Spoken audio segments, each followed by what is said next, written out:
वो देश जहाँ पे पूरी दुनिया की सिर्फ और सिर्फ 4% आबादी रहती है, लेकिन फिर भी वो पूरी दुनिया को अपने इशारे पे नचाता है। वो देश जो खुद कभी गुलाम हुआ करता था, लेकिन आज पूरी दुनिया में उसके 800 से भी ज्यादा मिलिट्री बेस हैं। जो चीज़ें थियोरेटिकली भी इम्पॉसिबल लगती हैं, वो चीज़ें इस देश ने प्रैक्टिकली पॉसिबल करके दिखाई। America. The America. America. America. America. कैसे सिर्फ एक टेलीग्राम मैसेज ने पूरी दुनिया की किस्मत बदल दी, और ऐसा क्या था उस मैसेज में जिसकी वजह से अमेरिका बना super power.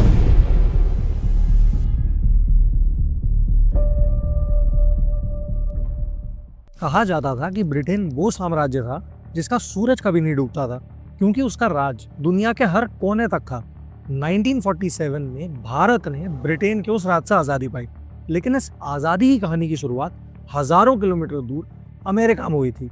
Actually north America में कुल 13 ऐसी जगह थी जहाँ पे ब्रिटेन का कब्जा हुआ करता था, जिनको सब 13 कॉलोनीज के नाम से जानते हैं। खुद को ग्रेट बताने वाला ब्रिटेन यहाँ पे भी वही कर रहा था जिसके लिए वो पूरी दुनिया में फेमस था, यानी कि शोषण और अत्याचार। तो अमेरिका में वो होता है जो कि बाद में हर जगह होने वाला था, और अमेरिका में ब्रिटेन के खिलाफ एक जंग छिड़ जाती है जिसको ये 13 कॉलोनीज एक साथ मिलकर लड़ती हैं, और इन 13 कॉलोनीज के ग्रुप को, जिनको यूनाइटेड कॉलोनीज के नाम से जाना जाता था, उनको यूनाइटेड स्टेट्स का नाम दे दिया जाता है। ये 13 यूनाइटेड स्टेट्स एक साथ मिलकर कुल 8 साल तक ब्रिटेन के खिलाफ अमेरिकन रेवोल्यूशनरी वॉर लड़ते हैं, जो कि 1783 में ख़त्म होती है, और यूनाइटेड स्टेट्स ब्रिटेन से आज़ाद होने वाला पहला देश बन जाता है। और इस नए आज़ाद अमेरिका के पहले प्रेसिडेंट बनते हैं जॉर्ज वाशिंगटन।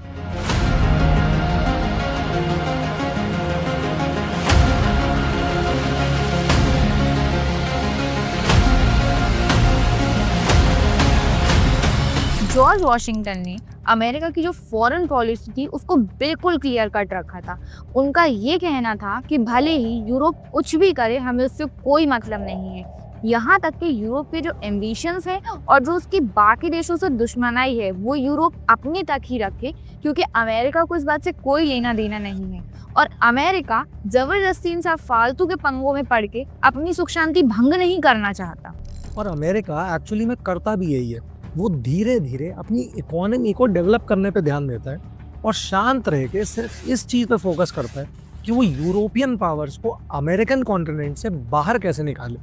और इसी बात को दिमाग में रखते हुए अमेरिका धीरे धीरे अपनी टेरिटरी को बढ़ाना शुरू कर देता है। और कुछ समय बाद सिचुएशन ये हो जाती है कि एक समय पे अमेरिका की जिस ज़मीन पे यूरोपियन कंट्रीज़ की पकड़ थी, वो पकड़ धीरे धीरे ढीली पड़ने लग जाती है, और जो स्टेट्स एक समय पे यूरोप के कंट्रोल में हुआ करते थे वो आज़ाद होने लग जाते हैं, और यूएसए धीरे धीरे उन स्टेट्स को अपने में मिलाने लग जाता है। हालांकि अमेरिका पे यूरोप की जो पकड़ थी वो धीरे धीरे कमज़ोर तो पड़ रही थी, लेकिन फिर भी यूरोप की अकड़ कम नहीं हो रही थी। और अपनी इसी अकड़ की वजह से यूरोप समय समय पे अमेरिकन स्टेट्स के इंटरनल मैटर्स में दखलंदाजी करता रहता था, और यही बात यूएसए को आखिर गई। जिसके बाद यूएसए के प्रेसिडेंट जेम्स मुनरो ने ये बोला कि यूरोपियन कंट्रीज़ की आपस में भले ही कोई भी जंग चल रही हो और कोई भी प्रॉब्लम चल रही हो, यूएसए उन सब में नहीं पड़ेगा। यहाँ तक कि वेस्ट में यूरोपियन कंट्रीज़ की जो बची कुची कॉलोनीज़ हैं, यूएसए उनसे भी कोई मतलब नहीं रखेगा, और ना ही उनमें कोई दखलंदाजी करेगा। लेकिन उसके साथ साथ मुनरो ने ये शर्त भी रख दी कि यूरोप अब से वेस्ट में किसी भी नई जगह पे कोई भी कब्जा नहीं करेगा, और अगर यूरोप ऐसा करता है तो फिर अमेरिका उसको दुश्मन की नज़र से ही देखेगा। मतलब कि एक तरह से मुनरो ने यूरोप को खुलेआम धमकी दे दी थी कि अब ये सब नहीं चलेगा, और अगर अब ऐसा कुछ होता है तो यूएसए भी चुप नहीं बैठेगा, और यूएसए भी यूरोप की इन हरकतों का मुंह तोड़ जवाब देगा।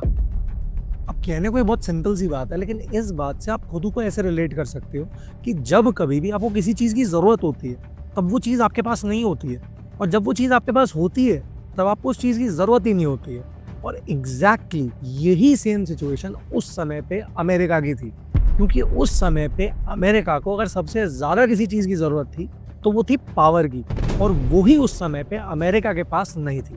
और इसी वजह से किसी भी यूरोपियन कंट्री ने मुनरो की इस धमकी को सीरियसली लिया ही नहीं। और लेती भी क्यों? क्योंकि एक तरफ यूएसए था जो कि नया नया आज़ाद हुआ था, जिसके पास उस समय ना तो ढंग की आर्मी थी और ना ही नेवी, और एक तरफ यूरोपियन पावर्स थी जिनका राज दुनिया के हर कोने तक फैला था और मिलिट्री पावर भी बहुत ज़्यादा स्ट्रांग थी।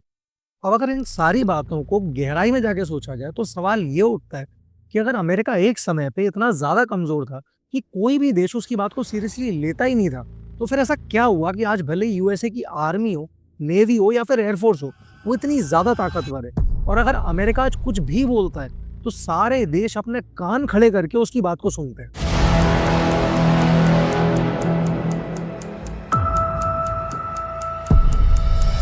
एक्चुअली होता यह है कि जब आपको ह्यूमिलिएट करा जाता है और आपकी बेइज्जती होती है और जब आपकी बात कोई सुनता नहीं है, तब कहीं जाके आपके सीने में आग लगती है और तब आप ये सोचते हो कि हाँ, अब मुझे कुछ करके दिखाना है, और फिर उस रियलाइजेशन के बाद आप अपनी कमजोरी पे काम करना शुरू करते हो। एग्जैक्टली सेम चीज अमेरिका के साथ में हुई। जब अमेरिका की बेइज्जती हुई और जब उसको ये पता चला कि हाँ, आज़ाद तो मैं हो चुका हूँ लेकिन अब मुझे पावर की ज़रूरत है, तब जाके अमेरिका ने अपनी डिफेंस फोर्सेस पे काम करना चालू करा और धीरे धीरे करके वो अपनी ताकत को एक्सपोनेंशियली बढ़ाता गया। फिर आता है 1898 और अचानक से एक दिन क्यूबा के एक हार्बर पे अमेरिका की एक शिप ब्लास्ट हो जाती है। ये ब्लास्ट किसने करा पता नहीं, क्यों करा ये भी पता नहीं, लेकिन फिर भी अमेरिका के अखबार इस बात को इतना ज़्यादा बढ़ा चढ़ा के बताते हैं कि सबको ये लगने लगता है कि ये ब्लास्ट स्पेन ने करवाया है। एक्चुअली इस ब्लास्ट में स्पेन का नाम बीच में इसलिए आता है क्योंकि उस समय क्यूबा पे स्पेन का राज हुआ करता था, तो सबको यही लगता है कि अमेरिकन शिप पे ब्लास्ट हुआ है तो वो स्पेनिश अथॉरिटीज़ नहीं करवाया होगा, और यही बात अमेरिका में आग की तरह फैल जाती है और फिर वो होता है जो कि यूरोप ने अपने सपने में भी कभी नहीं सोचा था।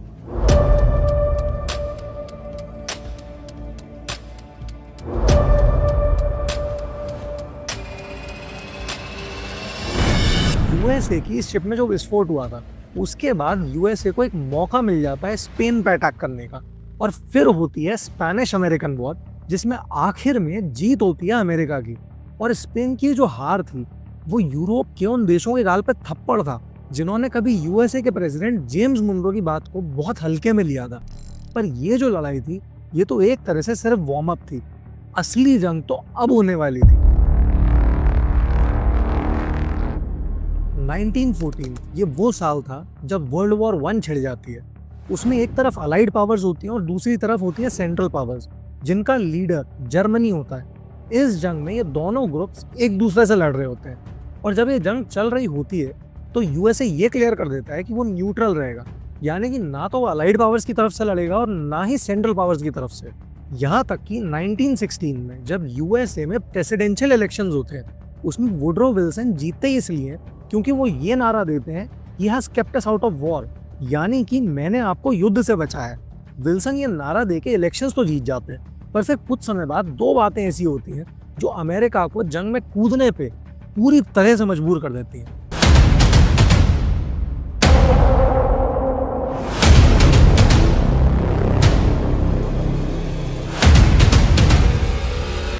एक्चुअली होता ही है कि जर्मनी बहुत ज़्यादा एम्बिशियस होता है, और वॉर शुरू होने के कुछ समय बाद जर्मनी अंधाधुंध लेवल वॉरफेयर पर उतर आता है और उन शिप्स पे भी अटैक करने लग जाता है जिनका किसी देश की मिलिट्री से कोई लेना देना ही नहीं होता है। मतलब कि जर्मनी बाकी देशों की पैसेंजर शिप से भी अटैक करने लग जाता है, और जर्मनी की एक सबमरीन फ्रांस की ससेक्स नाम की एक पैसेंजर शिप पे टॉर्पीडो अटैक कर देती है। अब हालांकि यह अटैक जर्मनी ने फ्रांस की शिप पर करा था, पर असली दिक्कत तब होती है जब ये पता चलता है कि उस पैसेंजर शिप पे कुछ अमेरिकन सिटीजन्स भी मौजूद थे और जर्मनी के इस अटैक की वजह से उनकी जान चली गई। और यही जाने आने जाने में जर्मनी एक बहुत बड़ी गलती कर बैठता है, क्योंकि बाकी देशों को भले ही अपने सिटीजन से कोई मतलब होता हो या ना होता हो, लेकिन अमेरिका की हमेशा से एक खास बात रही है कि अमेरिका अपने सिटीजन्स की हिफाजत के लिए हमेशा खड़ा होता आया है, और ऐसा ही अमेरिका ने तब भी किया। इस अटैक के बाद अमेरिका ने जर्मनी को सीधी सीधी धमकी दे दी और ये बोला कि सारे डिप्लोमेटिक रिलेशंस खराब हो जाएंगे अगर जर्मनी अपनी हरकतों से बाज नहीं आया तो। अमेरिका की ऐसी धमकी सुनते ही जर्मनी थोड़ा सकपकाता है और अमेरिका से डायरेक्टली पंगा लेने से डरता भी है, क्योंकि कुछ हद तक जर्मनी को अमेरिका की पावर का अंदाजा लग चुका था, और इसीलिए जर्मनी अमेरिका को एक प्रॉमिस करता है कि वो अब से किसी भी पैसेंजर शिप को डायरेक्टली टारगेट नहीं करेगा और ये जो प्रॉमिस जर्मनी ने अमेरिका को करी थी, हिस्टोरिकली इसको ससेक्स प्लेज के नाम से भी जाना जाता है। अब जर्मनी हालांकि अमेरिका को जुबान तो दे देता है कि वो ऐसा नहीं करेगा, लेकिन अंदर ही अंदर वो अमेरिका से चिढ़ भी रहा होता है, क्योंकि अमेरिका भले ही डायरेक्टली वॉर में अलाइड पावर्स का साथ नहीं दे रहा था, लेकिन फिर भी वो फाइनेंशियली अलाइड पावर्स को खूब सपोर्ट कर रहा था। और इसी खुन्नस में जर्मनी मेक्सिको को एक कोडेड टेलीग्राम मैसेज भेज देता है।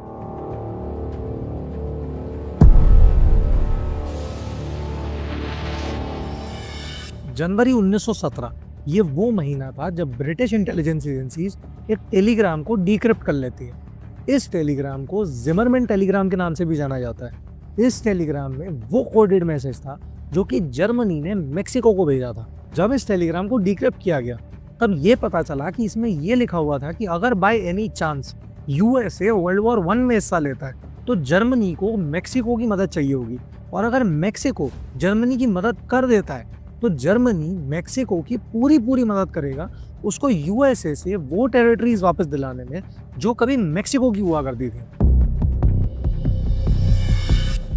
एक्चुअली जो मेक्सिको और अमेरिका वाला मैटर था वो ये था कि सन 1846 में मेक्सिको और अमेरिका के बीच एक लड़ाई हुई थी जिसे मैक्सिकन अमेरिकन वॉर बोला जाता है। इस वॉर में यूएसए की जीत हुई थी, और इस जंग के खत्म होने के बाद मेक्सिको और अमेरिका के बीच में एक ट्रीटी भी साइन हुई थी, और उस ट्रीटी की वजह से मेक्सिको को लगभग अपनी 55% जमीन यूएसए को देनी पड़ी थी। और यही बात जर्मनी को बहुत अच्छे से पता थी कि अगर वो अमेरिका को मेक्सिको के साथ उलझा देगा तो अमेरिका जो सप्लाईज अलाइड पावर्स को भेज रहा है वो नहीं भेज पाएगा, और अगर अलाइड पावर्स को अमेरिका की मदद नहीं मिलेगी तो वो कमज़ोर पड़ जाएंगी और जर्मनी के वॉर जीतने के जो चांसेस हैं वो बढ़ जाएंगे।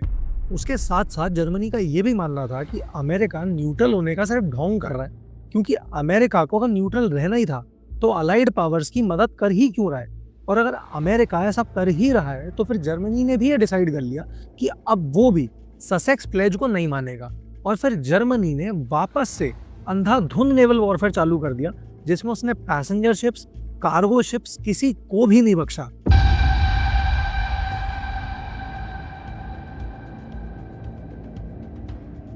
ये जो दो बातें थी, जिमरमैन टेलीग्राम वाली और पैसेंजर शिप्स पर अटैक वाली, इन दोनों बातों से यूएसए का दिमाग फिर गया, और फिर अमेरिका ने ये डिसाइड किया कि अब जो भी होगा वो देखा जाएगा, लेकिन जर्मनी को वो सबक तो जरूर सिखाएगा, भले ही उसके लिए अमेरिका को जंग में क्यों ना कूदना पड़े। और फिर ये फैसला लेते ही 1917 में अमेरिका जंग के मैदान में कूद पड़ता है, और उस जंग में वो अलाइड पावर्स के साथ खड़ा होता है, और इस वजह से जो अलाइड पावर्स होती हैं उनको काफ़ी मदद मिलती है। और लगभग 1.5 साल बाद जब फर्स्ट वर्ल्ड वॉर ख़त्म होती है तो उसमें अलाइड पावर्स की जीत होती है, और जर्मनी जो कि सेंट्रल पावर्स को लीड कर रहा था उसको हार का सामना करना पड़ता है। अब कुछ सोर्सेज ये कहते हैं कि ऐसा नहीं है कि अमेरिका ने वॉर ज्वाइन करी इसलिए अलाइड पावर्स वॉर में जीती थी। अगर उन सोर्सेज की माने तो अलाइड पावर्स अमेरिका की मदद के बिना भी जंग जीत सकती थी। तो चलो ये बात भी मान लेते हैं कि जो अलाइड पावर्स थी वो बिना अमेरिका के सपोर्ट के जीत जाती, लेकिन उससे ये फैक्ट नहीं बदलता कि अमेरिका वो देश था जिसपे कभी ब्रिटेन का राज हुआ करता था,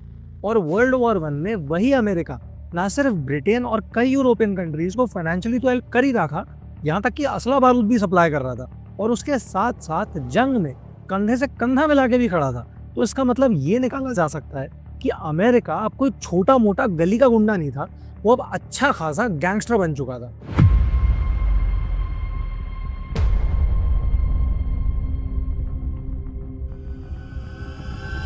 फर्स्ट वर्ल्ड वॉर के बाद अमेरिका ग्लोबल पॉलिटिक्स में अपने पैर आगे बढ़ाने की पूरी कोशिश करता है, लेकिन उसको अपने ये पैर पीछे हटाने पड़ जाते हैं, क्योंकि 1929 में पूरी दुनिया में मंदी आ जाती है, जिसे हम सब ग्रेट डिप्रेशन के नाम से जानते हैं। और इसी मंदी की वजह से पूरी दुनिया के साथ साथ अमेरिका की जो इकोनॉमी होती है वो भी पूरी तरह से क्रैश कर जाती है। तो इस मंदी के दौर में अमेरिका अपनी इकोनॉमी पे ध्यान देने की कोशिश करता है और अपने आप को पूरी दुनिया से अलग कर लेता है। उसके साथ साथ अमेरिका 3 न्यूट्रलिटी एक्ट भी पास करता है, जिसमें अमेरिका क्लियरली ये बोलता है कि भले ही दुनिया के किसी भी कोने में कोई भी जंग चल रही है, यूएस उसमें इन्वॉल्व नहीं होगा और वो पूरी तरह से अपने आप को न्यूट्रल रखेगा।